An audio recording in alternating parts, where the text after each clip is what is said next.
Good morning. In this lecture today, we will continue the radiation physics, and this time we will focus not on the electromagnetic interactions, but on the nuclear interactions of charged particles. We will also discuss in the second part of the lecture the track structure and the microdosimetry.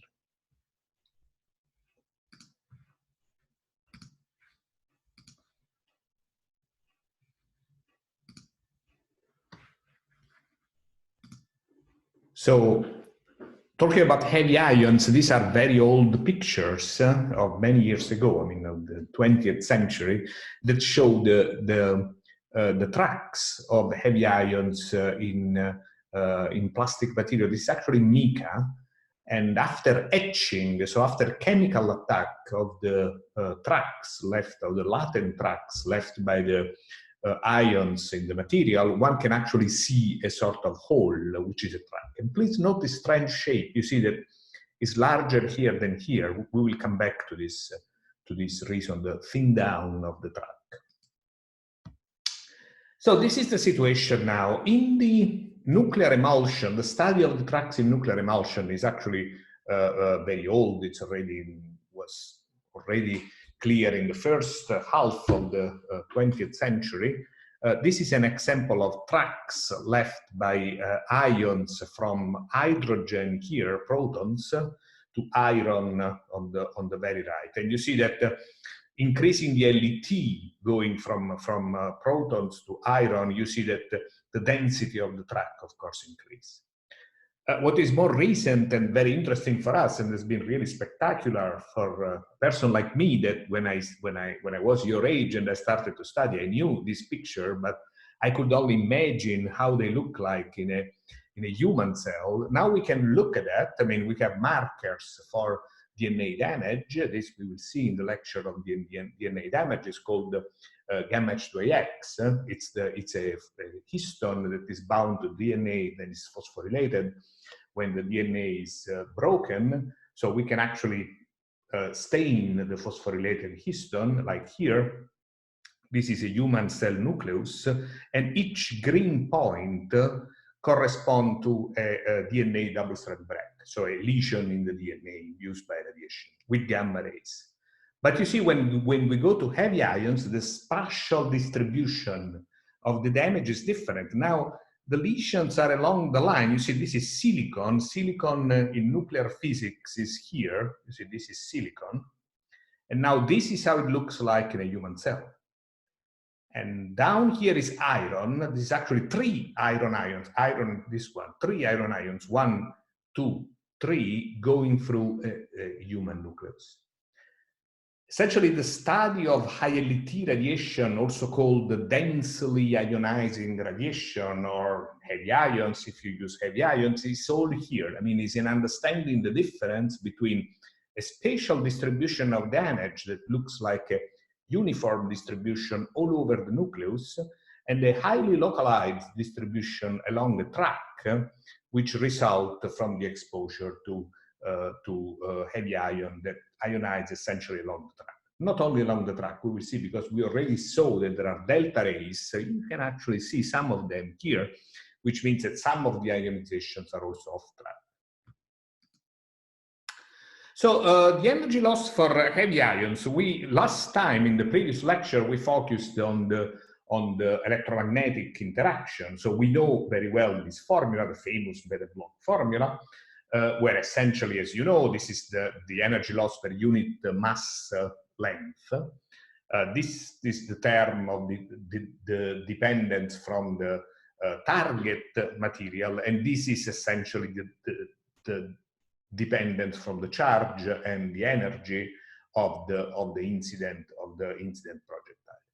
But in this lecture, we will see that there is a second component of energy loss, which is especially important for heavy ions at high energy, and this is the nuclear fragmentation. So the possibility that our projectile lose energy because it's fragmenting by nuclear interaction with the nuclei of the target. And this we will see is regulated by the Brad-Peters formula. This is good approximation at high energy. We will see that at low energy, we need the more sophisticated concept, even though you can adjust some of these parameters with energy-dependent parameters to use the Brad-Peters formula essentially all over the range. So before doing that, I want to go back just a second to the electromagnetic interaction, to the LET, because there is a very important thing. Once I know the LET of an ion, and I know the fluence, so how many particles per square centimeter I can have, I can calculate the dose. This is what we do commonly, you know, at accelerators, because at accelerators you have the intensity, if you want. So you have the number of particles per second that are in the beam.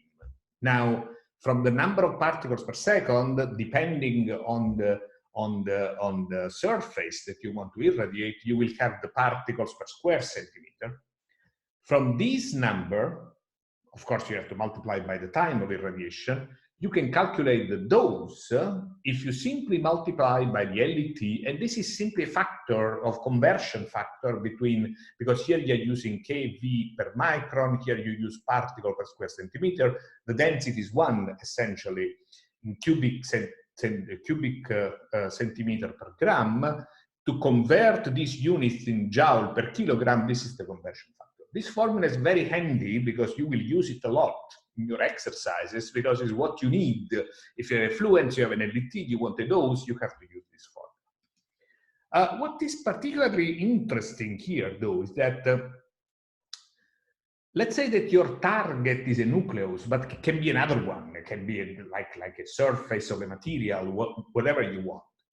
Now, the number of particle traversals per nucleus, the average number, n, is given by the fluence times the area of your target. That can be a cell nucleus, or it can be, you know, the surface of a given material, and so on and so forth. So, for example, we can have a situation when we have a dose of 1 gray, water is 1 gram per cubic centimeter.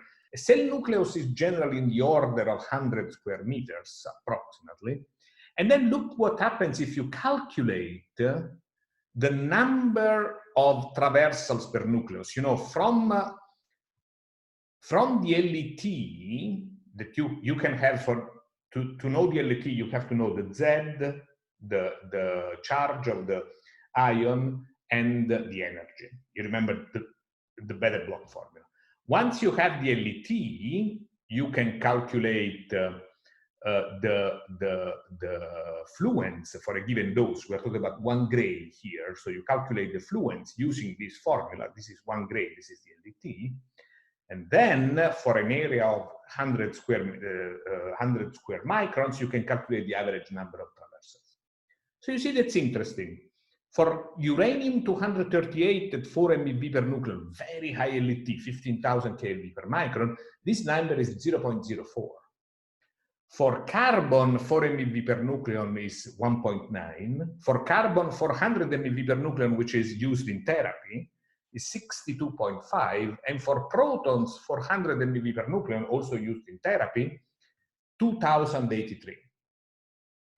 That's interesting, you see, because the dose is the same, is 1 gray, but the number of traversals per nucleus is completely different. You see, if you give the same dose of uranium and protons at these energies, you will have that nearly no cells are hit by uranium, and many, many cells are hit by, essentially all cells are hit by protons, because we have 2,000 traversals per cell. So you will conclude that protons are much more effective than uranium. Be careful, this is only a statistical problem. So, as a matter of fact, to calculate the number of hits, the distribution of number of hits, you just have to use the Poisson statistics. So, the Poisson statistics tell you that the probability of having n traversals, if lambda is the average value, and you see in this case lambda will be f times a, the formula is given by lambda to n per e2 minus lambda divided by the factorial of n. This is the simple Poisson statistics. Here you have some examples using 1 gray of particle radiation. Different LET, you see, this is 100 kV per micron, this is 700 kV per micron, and this is 3 kV per micron. So if you want, this is, for example, alpha particles. Alpha particles are typically around 100 kV per micron. This can be a very heavy ion, can be like a gold ion, or and this is 3 kV per micron, can be like around protons, a little bit slower, of course, the slow protons or fast helium ions. So what do you have? You also have two different sides. You see, 10 micron is typically the size of a mammalian cell. 2 microns instead is typically the size of a bacteria. So bacteria is approximately 2 microns. A virus would be 0.1 micron. So you see that when you talk about mammalian cells, for an alpha particle, you see most of the cells will receive about 4 hits. You have a small fraction of non-hit cells, but even for mammalian cells, if you use 700 kV per micron, the fraction of non-hit cells is 50%. However, for alpha particles, if you go from a mammalian cells to a bacteria, 90% receive no heat. Of course, we are talking about a dose of 1 gray. Here, all depends on the dose. For a dose of 1 gray, this almost no bacteria will be hit. So you cannot use 1 gray to sterilize the surface because you are not killing the bacteria. You are not hitting the bacteria with alpha particles. But if you have mammalian cells, 1 gray will be highly effective. And you see, if you have a bacteria, but now you are using 3 kV per micron, then in this case, you see, which means you essentially, you go to low LET, then in this case, you see that the number of hits per cell becomes much, much higher. You see, it's the average number of hits per cell is about 9 or 10. So to do these exercises are very important, you see, because if you want to irradiate mammalian cells, if you want to irradiate bacteria, viruses, you have to know the size of the target and you have to know the quality of radiation. The software that I used to do these calculations and to do these plots is called the Quick Poisson, and the software that we developed at GSI. And this is freely available. You will find it on Moodle, so you can download it and you can use it. You are welcome to play with it, to use it, and you will have to use it also to solve some of the exercises that I prepared for you. Now, however, from the electromagnetic radiation, now we should move to the nuclear interaction. So the nuclear interactions of an ion on a target nucleus is generally described by the so-called abrasion-ablation model. In the abrasion-ablation model, you see this is the projectile nucleus and this is the target nucleus. You have essentially two phases. So you have the abrasion phase where one nucleus hit the other. It's like, it's like a car accident where you have one nucleus is hitting the other and is actually like extracting some part of the nucleons in what is called a fireball at the beginning, in the abrasion phase.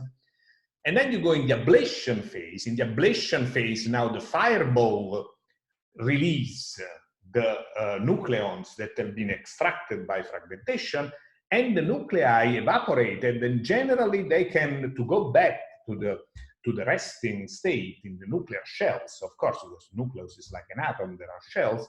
There can be emissions of gamma rays, or there can be emission of further nucleons to go back to the resting state.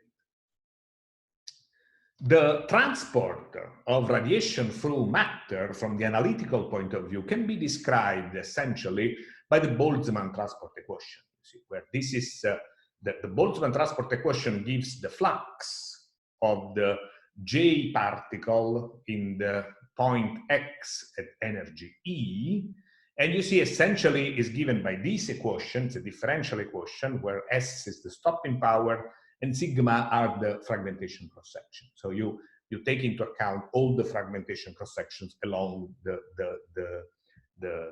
line. So if you have the fragmentation cross-section and the stopping powers, you can essentially describe all type of transport of radiation through matter with an analytical approach, or you can do it with a Monte Carlo approach. But of course, for the Monte Carlo approach, you will still need all the cross sections. All the Monte Carlo will be based. In that case, you throw randomly the particles, but if you don't have good cross sections, you will not be able to describe what happens to these particles. So the importance of nuclear fragmentations is very big in all fields of application of particle radiation physics, because the projectile fragments that have lower charge and a different energy, even though we will see the projectile fragments have the same velocity of the incident, almost the same velocity of the incident ion, but of course they have different mass. So this generates a mixed radiation field, and this is important in all the application of heavy ions in biophysics, if you want, both for the radiotherapy with heavy ions. You think you are irradiating a tumor with carbon ions, but we will see, in reality, only 50% of the carbon ions reach the end of the tumor. And in radioprotection in space, where of course you start with the field, but then you modify completely the field because your ions are fragmenting through shields. And that's how you describe the cross sections. You see, this is the measurement of the cross sections is generally done through thin targets that you use for cross section measurement. If you have thick targets, you have the measurement of the fluence and how the fluence of a given ion is modified when you go through thick targets. So the total cross sections can be written in this way. Let's say it's essentially the logarithm of the ratio of the incident particles divided by the particles coming out of the target. This is the atomic number of the target, and this is the Avogadro number and the thickness. This is the usual exponential formula, but now is in the other direction. We will go back to these formulas. Essentially, this one is again gives you the dose as a function of the LET and fluence. That's a formula we have seen before. The 10 to minus 9 is absorbed in the dose. And this is the dose equivalent that we will see when we will discuss the units. But we have already mentioned that you have to multiply the dose for a quality factor.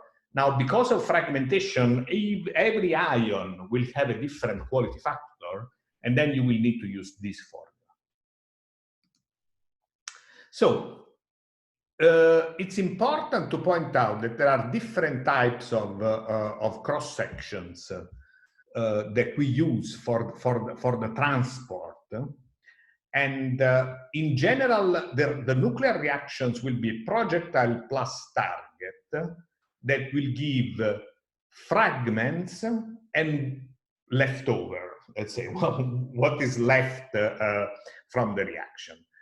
Generally speaking, the probability of a nuclear reaction as a function of X will be given by 1 minus E2 minus Na or rho PAT, which is the density of the nuclear matter, times the cross-section times the thickness. Now, there are actually three types of cross-sections. One are the so-called inclusive cross-sections. In the inclusive cross-sections, there is no distinction on how the fragment F are produced. Includes all the possible final states. One example is the charge-changing cross-section. So if you take the charge-changing cross-sections, you only want to, this is an inclusive cross-section, you only want to know if you start with carbon, how many carbons you will still have after a given thickness X of the material of density rho and of atomic number A. So initially I have carbon, but then because of fragmentation, I can have boron, beryllium, lithium, helium, and protons. So the charge-changing cross-section only tells me how many carbons will survive. On the other hand, the exclusive cross-sections, there is distinction on how the fragment is produced and to what comprises X. For example, you can have now isotopic cross-sections. So not only carbon in boron, beryllium, etc., but carbon 12 in carbon 11, carbon 10, carbon 9. Or you can have production cross-sections, where now you want to know exactly how many helium-3 are produced, for example, when you have a fragmentation reaction of a carbon. And finally, this is also an example of semi-inclusive, when some, but not all components of X are measured. So this time you focus on, is a semi-inclusive cross-section, for example, if you want to know only the carbon 11 production. So in addition, there are two types of cross-sections in terms of 1D and 3D. So the 1D, you look only at total yields, multiplicity, and inclusive energy spectra. So you have the chart changing, the total chart fragmentation, chart changing cross-section is an example, but essentially it's a 1D quantity. But you can have 3D quantity where you want to know the inclusive or exclusive double differential cross-sections are those that give you the fragments as a function of the angles in all the space. So you know, this time is not only how many protons I produce, but how many protons I produce from fragmentation as a function of the angle from the incidence of the initial particle. This is also important, of course, because imagine that you have an ion hitting toward your head. If you have fragmentation, you want to know how many particles go in this direction and how many particles go in this direction. So this is given by the double differential cross-sections, whose general definition is written here. I will not go in details, but that's only to show you that these things can be calculated with the quantum mechanics approach. That's an example. These are simulations. These are Monte Carlo simulations, so it's not the use of analytical formulas, but are Monte Carlo codes. It's a very well-known Monte Carlo code in nuclear physics, the Fluka code, which actually comes originally from CERN. These are 200 MeV per nucleon carbon ions on a graphite target in a range of 0 to 90 degrees.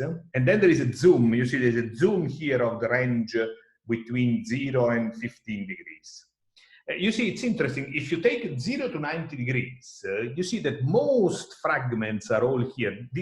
Different colors are different fragments here. You see the carbon, boron, beryllium, lithium, helium, protons, and neutrons.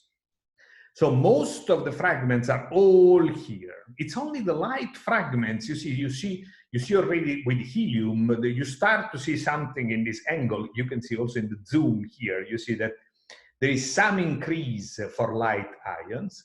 And then for protons and neutrons, you actually can find ions also at broad angles. You see, up to 90 degrees, of course, this is a log scale, so it's 10 to minus 3, so it's not many, but you will be able to see protons and neutrons also at 90 degrees, actually also at 180 degrees. So you have, if you take light ions, the spectrum of emission from fragmentation is broad.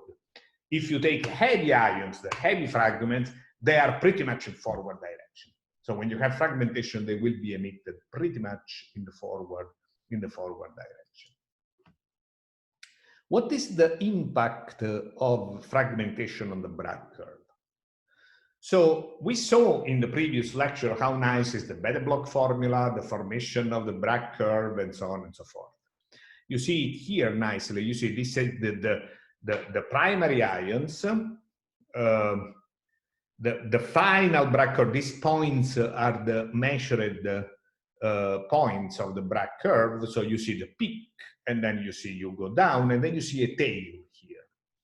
What is this coming from? If you calculate the contribution of the primary ions is here in red, and this is in blue, is the contribution of the fragments. So you see that the curve should be in red, but the nuclear fragmentation changes the shape of the Bragg curve here and induce the tail, of course. There would be no tail if there would be no fragmentation, but because of the fragmentation, you have a tail in those behind the Bragg curve, the Bragg peak. This is due to the fact that the fragments, as I said before, they have the same velocity of the primary ions, but they have a lower mass. And essentially, this means that they will be able to, a lower charge, if you want, if you have a charge changing fragmentation. So those with the same velocity but lower charge will have a longer range, and then they will end up behind the target. Which already you see in therapy, for example, this can be a problem, because if you want to irradiate the tumor here, but here you have an organ at risk, normal tissue that you don't want to irradiate, the tail will induce an irradiation. It will give a certain dose also behind the Bragg peak. So this is for carbon. Now, what happens if I change ion? This is really interesting. You see, these are experimental Bragg curves that I measured in the Brookhaven National Lab in US, where you can have all kinds of ions and all kinds of energy, and you can play with them and measure the Bragg curves. This is actually iron. So this is iron in a target in polyethylene that has pretty much the same density as water, but is much more practical than water because it's solid. So you see, this is iron at 90 MeV per nucleon. So relatively low energy. You see the range is very short, it's less than 1 centimeter. So it's a very short range, it's about ½ centimeter. And you see the normal, every point here is a measured point. You see the normal behavior of the Bragg curve, you see the peak, and then it goes essentially to 0. You hardly see any tail, a little bit maybe, but not so much. This is now 114 MeV per nucleon. The range is slightly higher, but still less than a centimeter. Nice points, nice peak, maybe a little bit of tail here, just a little bit. 260 MeV per nucleon. Now the range is more than 3 centimeters, and I was a bit lazy here in measuring in the plateau, but you see the general shape seems to be nice with the peak, but now you start to see a real significant tail, similar to what you see for carbon ions. 305 MeV per nucleon, still a little bit higher energy, which means a little bit longer range, of course, and now a little bit bigger tail. 585 MeV per nucleon. Now, these numbers are almost random, let's say, but it's to show you how we go on, we increase the energy, which means we increase the depth of the inside the body or inside a given material, here in polyethylene. Now you see, that's interesting. Not only the tail is now much bigger, you see, now you see a long tail. Let's say the range is at 12 centimeters approximately, but you measure a significant dose. This is a dose, essentially, if you want. You measure a significant dose up to 18 centimeters, so 6 centimeters after the target, you can still measure a dose. But you start to see something strange here. You start to see that the Bragg peak, instead of being flat and then going up, is going down and then up again. This is due now to the fragmentation that producing lighter ions reduce the dose in the initial part of the Bragg curve. And as a matter of fact, this becomes dramatic when you go at the even higher energy. Now this is almost 1 GeV per nucleon. You see, 963 MeV per nucleon. A very pronounced decrease in the Bragg curve from 1 gray, let's say, if this is 1 gray, it's normalized, of course, it can be any value. Let's say that it is 1 gray. 1 gray, you go back down to 0.5 here. Then you have the Bragg peak, which is still due to the residual iron ions surviving until this point. And then you have a very long tail of fragments below. You see, from 25 centimeters to 50 centimeters, you still measure those. So you see a huge impact of fragmentation when you go to heavy ions. Very important impact of fragmentation. You also see many people ask, when you start to think about particle therapy, many people ask, why don't we use heavier ions? They will be much more strong in killing the tumors. True, but you see the Bragg curve becomes very poor. We like to have a Bragg curve like this one, you see, where you have normal tissue here, tumor here, and if possible, nothing here. Now, if you want to reach 25 centimeters with iron, which is what you want to do because tumors are deep, you will have a very bad depth dose distribution in the entrance, similar to X-rays. You still have a Bragg peak, but then you have a very long tail that will deliver a very large dose behind the Bragg peak. Other example for light ions still measured in Brookhaven, you see this is oxygen, for example, at 284 MeV per nucleon. This is now will be used in Heidelberg for treating patients. Nice Bragg peak, but you see the tail here. This is actually silicon that was actually used in Berkeley for treatment of patients. This is actually short. This is a short range. You see, it's only 6.5 centimeter. The Bragg peak. Then you have the tail. This is again silicon. You see, with silicon, the problem with silicon, they were used in Berkeley, but you see, when you want to go to 20 centimeters, then the Bragg curve starts to go down, and the tail is very significant. And this is, of course, titanium. Titanium is close to iron, so you see titanium 1 GeV per nucleon is very similar to the curve that you have seen for iron before. And again, it's titanium a little bit more than 1 GeV. I think before was 977.8 MeV per nucleon. This is 1.019 GeV per nucleon, still always the same. Okay, to see these particles, one very popular way, I told you this already, is to use solid-state nuclear track detectors, where essentially every particle leaves a latent track, makes a damage in the plastic.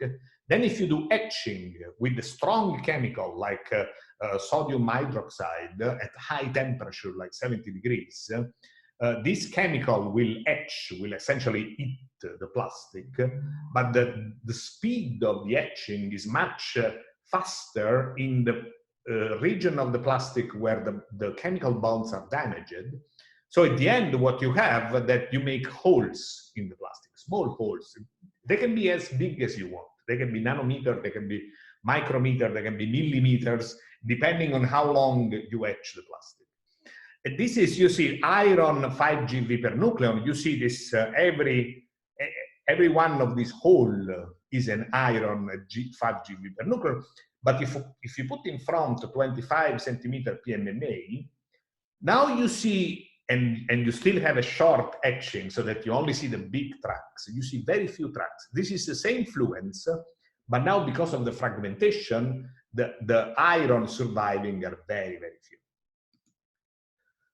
You can see this now also with more sophisticated nuclear track detectors. There are these fluorescent nuclear track detectors now that you can see the full tracks. You see here, this is actually carbon ions going through these fluorescent tracks. You see clearly the delta rays coming out of the tracks. We will come back to this. And you see dramatic fragmentation events. This is a fragmentation here that gives a heavy ion in this direction and two lighter ions in this direction. The other aspects is, of course, you have fragmentation of the heavy ion, but you also have fragmentation of the target. Now, studying fragmentation of the target is much more difficult because fragmentation of the target produce low energy fragments. So generally, you can use the plastic detectors irradiated with protons to see fragmentation of the target. This is, you see an example. This is proton-induced fragmentation as a function of the target material. You see this is CR39, the plastic, aluminum, silicon, copper, silver, and gold. And you see that when you go to very high energy protons, you see very well these tracks, short tracks in the target that are actually produced by target fragmentation. that's something you can see here. This is in a CR39, so in one of these plastic nuclear, solid-state nuclear plastic detectors, there is an incident 290 MeV per nucleon carbon ions. This is a breakup. You see, the initial target is broken up in 7-8 tracks. Some of them are very light. These are protons for sure. And it's a very nice fragmentation event in the plastic. This is the etching, as I told you. The shape of the track that you see in a plastic after etching depends on the angle. So if you do the experiment at the accelerators, your beam is essentially parallel. So you will see all tracks like spheres, as perfect spheres, because you have this perfect. You can have very different results. You see, if you have a strong angle, you have this nice cones that you see, and you can also have you see these are different angles, and you can also have some evidence of target fragment interaction that you see in the plastic. That's also a nice example. This is 3 alpha particle tracks, 3 of them, coming from a reaction of neutrons on the plastic. Now, of course, neutrons are not charged particles, so you will never be able to see them. But if they make target fragmentation, then you can actually see the targets. So these are neutrons interacting with the carbon, creating 3 alpha particles. You see, this is at the microscope changing the focus, so you see the focus of the 3 tracks. And now you see the 3 alpha particles created by the fragmentation induced in the carbon nucleus by the neutron impinging on the plastic. This can also be seen very nicely using emulsion cloud chamber. This is actually a very old technology, but has been very much renewed and improved in recent years. The OPERA experiment in the Gran Sasso lab was looking for neutrino oscillation, and they were using emulsions to see very rare events. So this has improved a lot the technique for emulsions. They have now extremely high spatial resolution, high angular resolution, and so on. And you can actually use them to visualize very nicely the tracks of the particles. So this is not a measurement, this is a calculation. It's a calculation of the contribution of target fragments to high energy proton energy loss. So this is a problem in proton therapy, which is always very much discussed because, you know, in proton therapy, you send the protons and you say, okay, protons they have the nice Bragg peak, and they don't do fragmentation by definition. But you see, it's true that they don't do fragmentation. This is the total energy deposited, but they can do some secondary target fragmentation. And you see this target fragmentation in this Monte Carlo, is a Monte Carlo calculation, shows the contribution in the absorbed dose coming from primary protons, secondary protons, deuterons, helium-3, alpha particles, tritons, and heavy secondaries that are really down here. So these are, generally speaking, let's say these are small contributions compared to the contributions of the coming from the primary protons, but still, you see, they give some contribution. Now, if we move from protons to carbon ions, the effect of so in therapy, still we have the therapy in mind. The impact of projectile fragmentation is much more dramatic, because you see, this is the spectrum of the carbon ion beam. Let's say at the beginning, after 4 centimeters in water, you have carbon, and then you have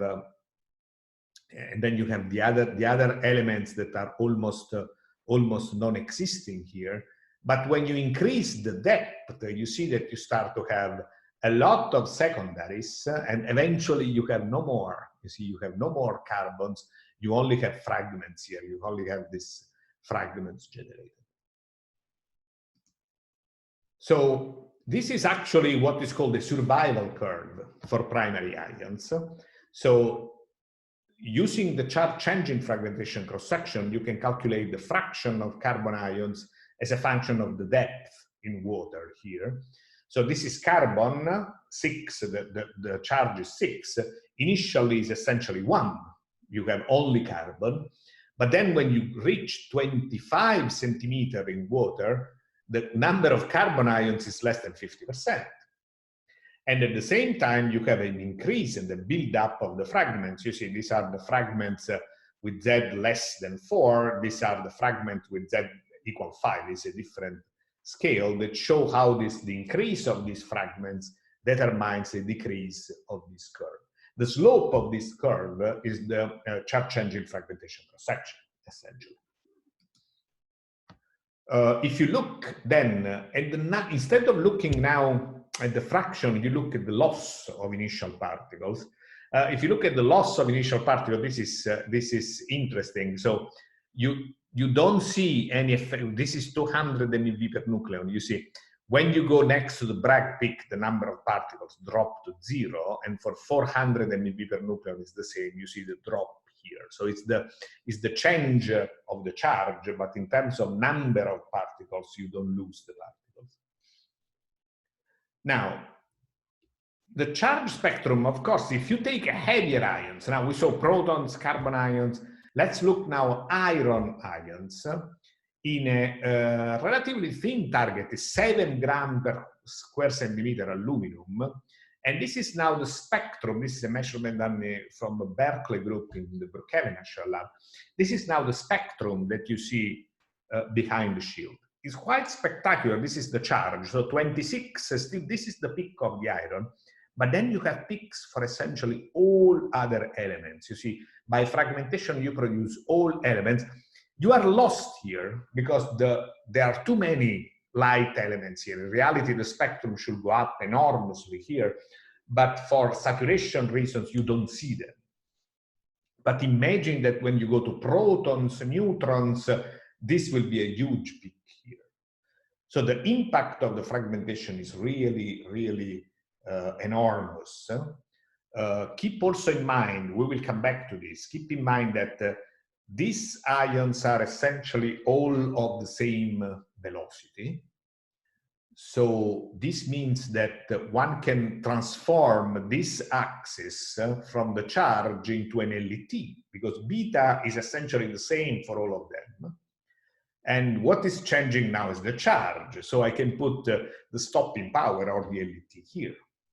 And you start to see also how important, there are two quantities when you calculate an average LET. One is the so-called track average LET, that will be the simple arithmetic mean of this LET that you see plotted here. The other one is the dose average LET, that is not the first moment of the distribution, the integral, let's say, of x of L, FL in the L, but it's the second moment of the distribution. So it's the integral of L squared in the L divided by the integral of L, FL in the L. The second moment of the distribution is now giving more weight to the particles that deposit more dose. So in radiation biology, the question is always whether we should use the track average LET, that essentially is an average of all these LET here coming from all particles, or the dose average LET that we shifted to the right because it's essentially it's the product of the is multiplied by the LET of the particle. So it will give more weight to the particles that deposit more dose and less weight to the protons that are very many, but they will give a little dose, and then they will make a little effect. So the dose average LET is generally preferred for this mixed field because it's more representative of the heavy component that will deliver a higher dose. These are other examples. This time, these are from the University of Bologna. These are done with CR39. So now you look at the sides of the track, and from the sides of the track, you can build the same kind of spectra that here, this is measured with silicon telescopes, with silicon detectors. This is measured with nuclear track detectors, but still you see this is the area, this is corrected, let's say a correction. This is the area of the track, the frequency. This is the large peak which correspond to iron ions, and then you see the different peaks here, and you see at the end, you should see this huge peak of protons at the end. Now, for the fragmentation, what is the dependence on the target material? This is extremely important, especially when you talk about shielding of the ions. You see, we have seen two ways of losing energy. One is the Bloch formula, where the target material dependence is Z divided by A, and the other one is the Brad-Peters formula, where essentially the ratio, so the cross-section per unit mass, is proportional to the mass of the target to -1/3. This we will see in a second. What does it mean exactly? So the fragmentation spectra. This is a comparison of the fragmentation spectra. 5 grams per square centimeter. Polyethylene is this light curve. Aluminum is the black curve. Now, forget about again the light ions, where essentially you have no resolution with silicon to see them, but you see clearly here that if you normalize the same peak here, you have many more fragments, many more fragmentation with polyethylene than with aluminum. And this corresponds to the Brad-Peters formula. This you can see also here. This is survival, so these are the survival curves of the ions. Iron, 500 MeV, PMMA, which is a plastic, aluminum, and lead. You see that in lead, after 6 grams per square centimeter, so it's not density, I mean, it's normalized to density, fragmentation is very small, while in PMMA, in plastic, is very strong. 1 GeV per nucleon, this is low density polyethylene, carbon, and lead. Again, you see lead is very ineffective in inducing fragmentation. 5 GeV per nucleon, lead, aluminum, PMMA, and low density polyethylene. So you see essentially the lighter material, low density polyethylene is the lighter material, are more effective per unit mass. That's important, you see, because here the thickness is in gram per square centimeter, are more effective per unit mass in inducing fragmentation.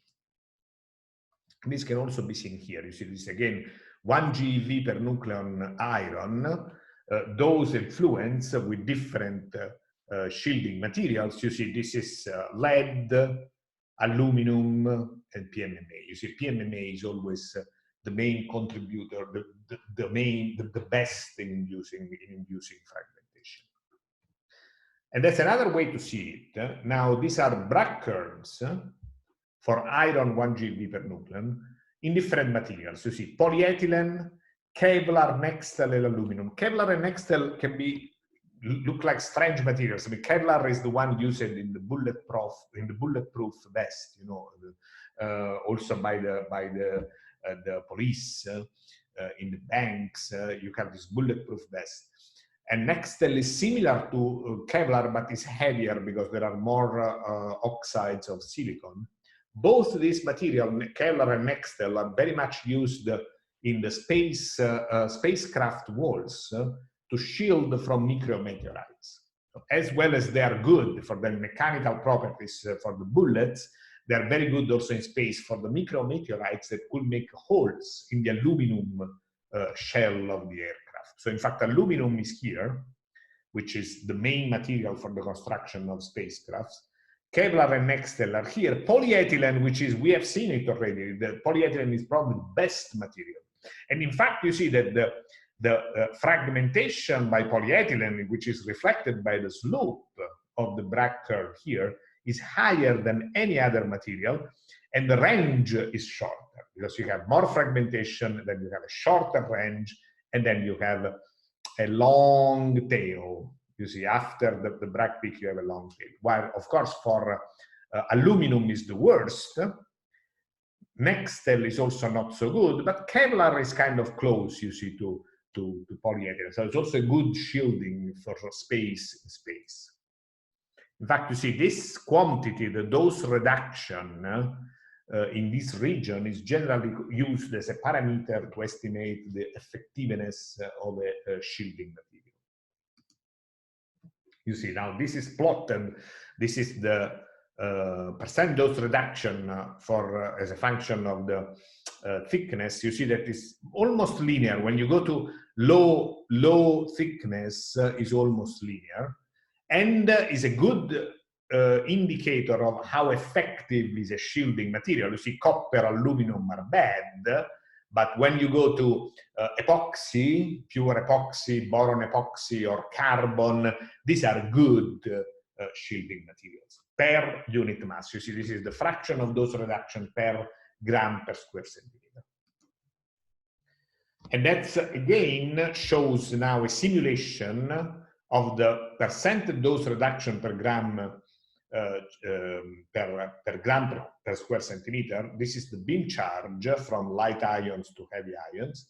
And this is a comparison with the ions in the galactic cosmic radiation, is a calculation of the total GCR. You see that if you use very heavy ions like iron at very high energy, this gives you also quantitatively, give you a good measurement of how much the dose in space will be reduced. Now, let's now go back a little bit to the Bragg-Peters formula. Now, the Bragg-Peters formula, as I said, is essentially a geometric approximation. So you see, it's very simple. It contains these terms, pi r0 squared, where r0 is the nucleon radius. This is simply the cross-section of a nucleon, a neutron and a proton. Now, that's only one. Then you have many, many nucleons. How many nucleons you have? You have AP nucleons if you are in the projectile, and AT nuclei if you are in the target. So if you take AP to 1/3, so that's like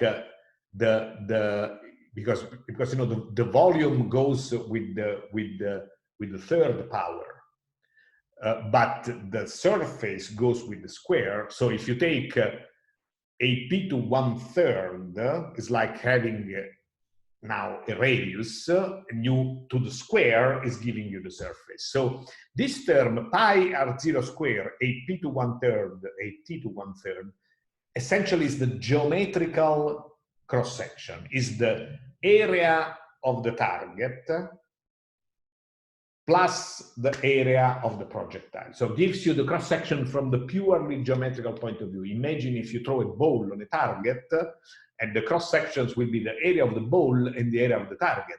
If you increase the area of the ball or the area of the target, it's more likely that you hit the target. Of course, in physics, the situation is a little bit more complicated. You see, this is the cross-section, the total cross-section is this one as a function of the energy for carbon on aluminum. This is carbon on aluminum. The shape is different. Here in this region here, the pure geometrical approach, so when you go to very high energy, the importance of the nuclear interactions becomes very small, is negligible. So the geometrical approximation is good. But when you move to lower energy here, then of course the physics of the interaction must be somehow described. A very simple way to do it is to add the two terms, two energy-dependent terms in the Bragg-Peters formula. If you do that, you see that you can actually describe the full spectrum of the carbon-aluminum cross-section, only using the Bragg-Peters formula with two semi-empirical energy-dependent quantity in the Bragg-Peters formula. Actually, you see, when you go to very high energy, the cross sections will be flat. So you don't see this strong energy dependence that you see here, because you go in this region, and in this region you see these are measured values. This is iron in aluminum target, this is iron in polyethylene target, silicon in aluminum target, silicon in CR39 target, silicon in polyethylene target. You see that in this region, in the order of the GV per nucleon, the cross sections are essentially flat. So this is really Bragg patterns.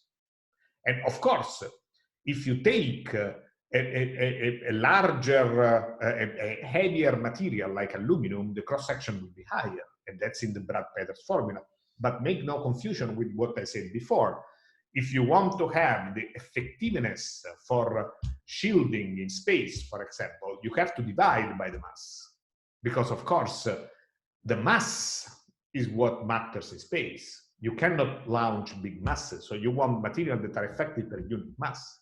And of course, the mass goes up with volume, but the cross-section goes up with the area. So if you increase the mass of the material, sure, you increase the area, so you increase the cross-section, but you increase much more the volume, which means you increase much more the mass.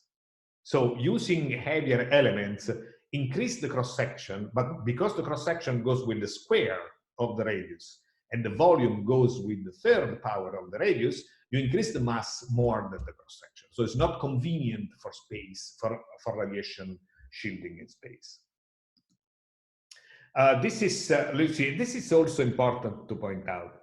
How good are these models? I told you that in the formula that I showed you before, that is described in a paper that we wrote some time ago with Frank Cucinotta from NASA, it's an empirical formula. What happens if you take a model, a careful model, you know, not empirical? The difference can be very dramatic. You see, this is helium on protons.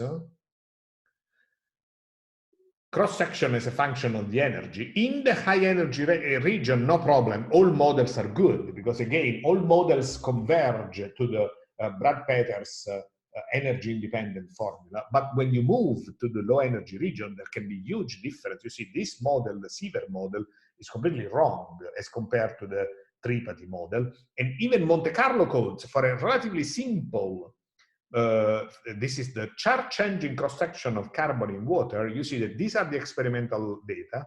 Red is Fluka, pretty good, but better at high energy than at low energy. And these are two Gen 4 and other Monte Carlo code models that, at least at that time, now is doing better, but at that time you were significantly wrong in the estimation of the cross-sections of carbon.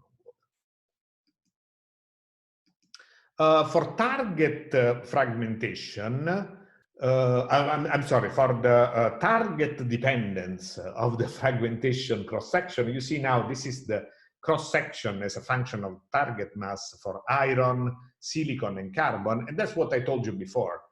Of course, the cross-section goes up if you increase the mass of the target, but make no mistake, the cross-section per unit mass will be reduced. This is instead, I'm sorry, the target fragmentation.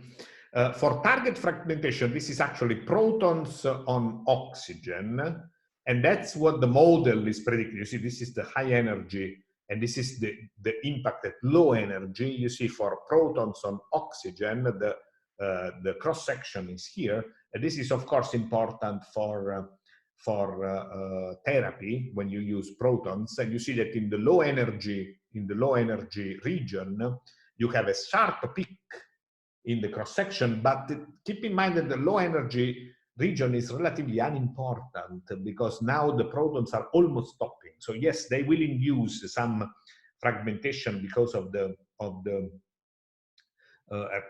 actually with a high probability, because now essentially they will interact with the oxygen nucleus in the water with the nuclear force, but actually the high energy component is more important. That's in fact what you see. If now you look at the Bragg peak of the protons in water, and you calculate the cell inactivation by ionization. So you take now the energy loss by the beta block formula, and you convert the energy loss into cell killing. This, we will see later how to do it, but you can do it. The cell killing is exponential with the dose, essentially. So you see here, you have a low dose, relatively low dose, because you are in the plateau. So you have few green points. On the Bragg peak, you have a lot of those. So you have a lot of green points. These are cells inactivated by ionization. In red are the cells that experience a fragmentation event. So those cells that essentially are killed by the fragments, because they are slow fragments. And you see, it's interesting that you have more events in the Bragg peak because the cross-section goes up, but the ratio in the Bragg peak is relatively lower, because you have 40% cell killing, 1% of cells killed by inelastic interactions. In the entrance channel, you have 2% cell killing, 0.25 cells undergoing these cells. So you have somehow an increase of the is more important, if you want. It's more important in the plateau than in the Bragg peak, the impact of the fragmentation of the target in proton therapy. Now, in addition, the nuclear interactions not only affect in the Z direction, in beam axis direction, but also impact the lateral direction. I told you already that the beam undergo lateral struggling.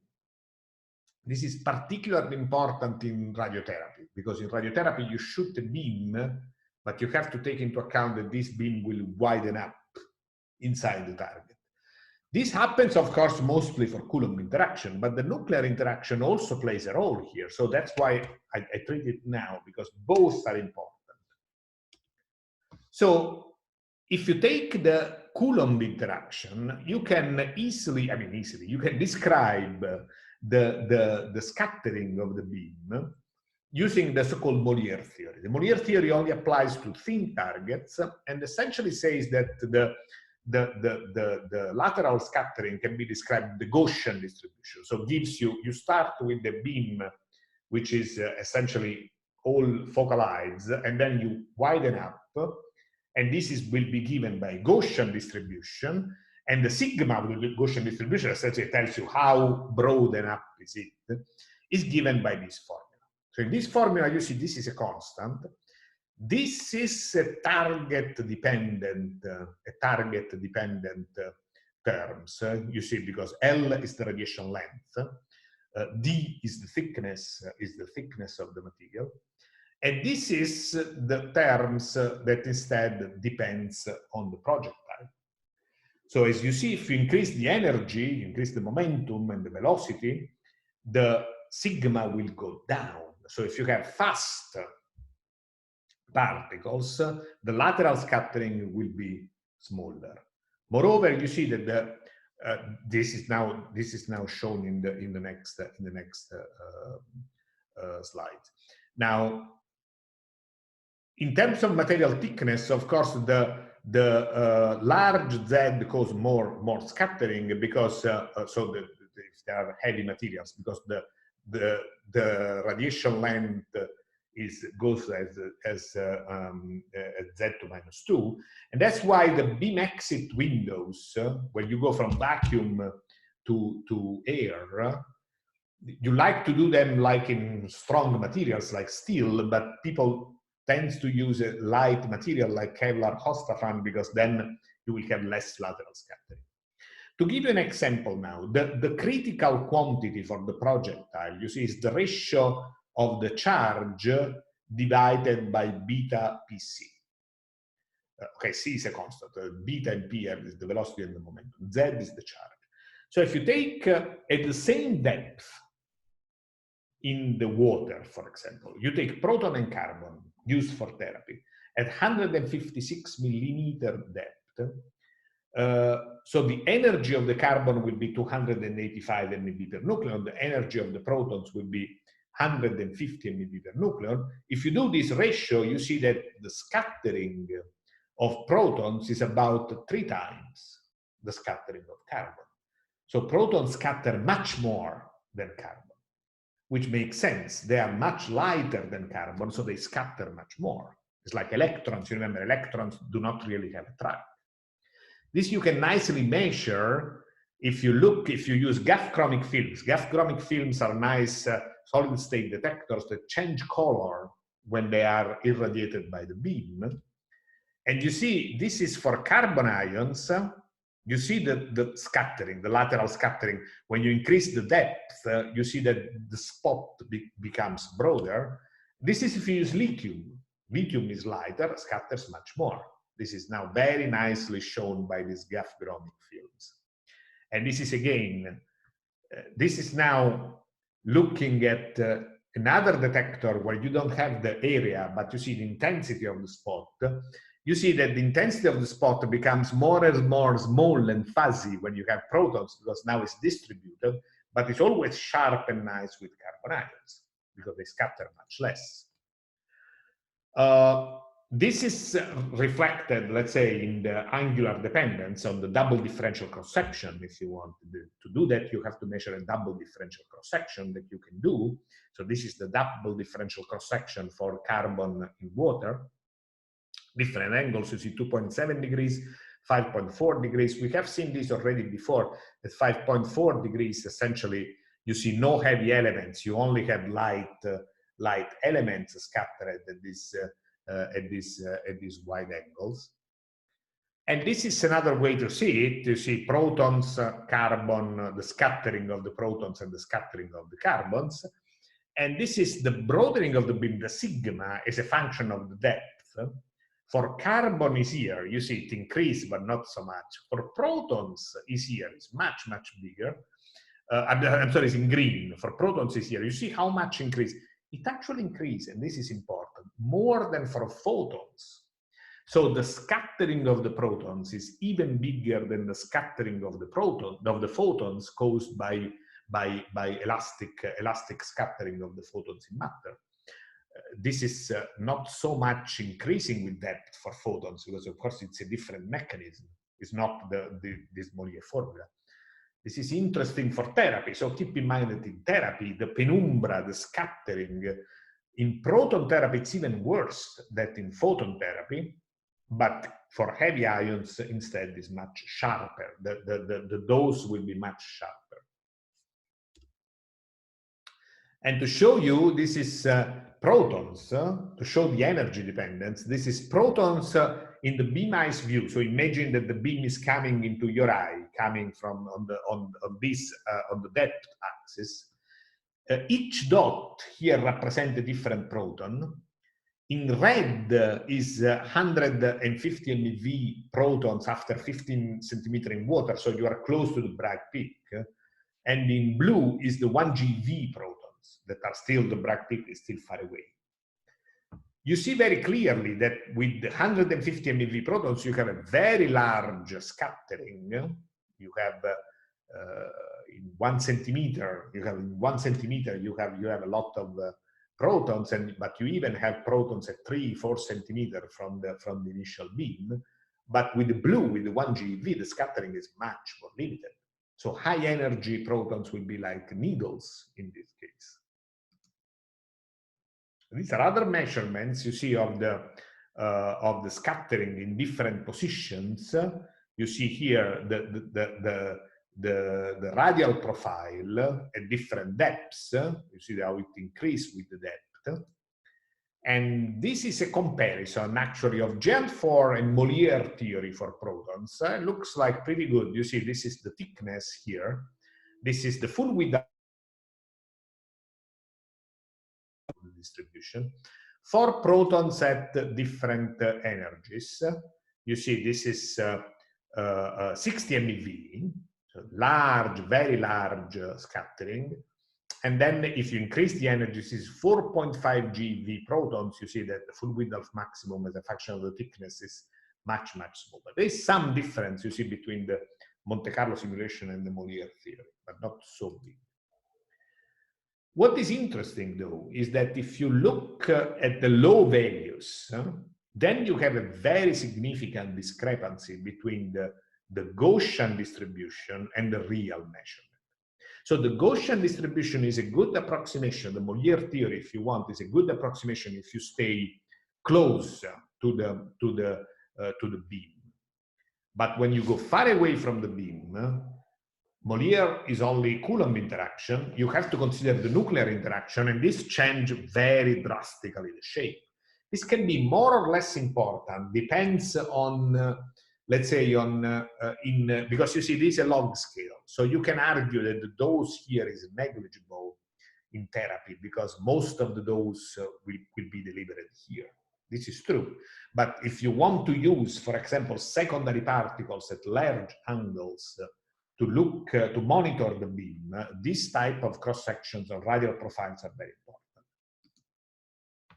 These are, you see, examples of protons in water with many order of magnitudes here. And you see, this is the real shape. It's not a Gaussian scale like will be here.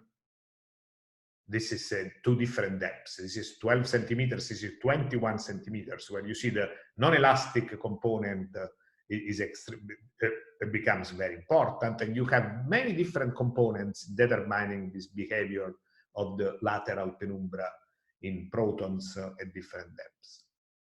And this is also seen, you see in this model, this is a comparison of different models. The Gaussian model is here, so you see it's good up to 10 to minus 2 approximately of the initial dose. But if you want to go to 10 to minus 4, you have to use other models. And for example, one simple model is so-called Gauss, is the so-called Gauss-Rutherford model, which is a green line somewhere here. If you can see, they are very overlapping, this one, I think, where essentially you have the Molière plus the Rutherford model for scattering of nucleus. So this will describe you the table. So I will stop here the first part of this lecture, and then in the second part we will see the more details on the track structure.